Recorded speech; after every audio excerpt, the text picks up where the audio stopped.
Maayong buntag mga kaigsunan. Ang Ginoong Hesukristo nagaingon nga ang tawo mabuhi dili sa pan lamang kundi sa batag pulong usab nga isulti sa Dios. Kinutlo gikan sa balaang ebanghelyo sumala ni Juan. Bersikulo 10, kapitulo 31 ngadto sa 42. Unya ang mga tawo mipunit na usab og mga bato aron pagbato kaniya. Si Jesus miingon kanila, "Gipakita ko kaninyo ang daghang maayong buhat nga gisugo kanako sa Amahan. Hain man niini ang hinungdan nga inyo man akong batuon." Ang mga tawo mitubag, dili kanamo batuon tungod bisan unsang buhat nga maayo kundi tungod sa imong pagpasipala sa Dios.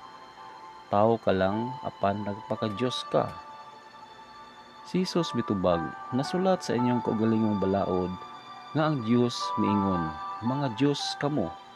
Kung sila nga gihatagan sa Dios sa iyang mensahe, gitawag sa Dios nga mga Dios ug ang kasulatan dili man gayud masayop. Nganong moingon man kamo nga ako nga gipili sa Amahan ug gipadala nganhi sa kalibutan nga nagpasipala sa Dios sa akong pag-ingon nga ako mao ang anak sa Dios. Busa ayaw kamo pagtuo kanako kung wala ako magbuhat sa mga buhat sa akong Amahan.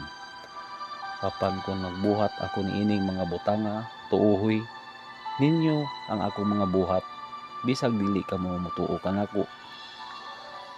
Aron mahibalo kamo nga ang Amahan aniya kanako ug ako anaa sa Amahan.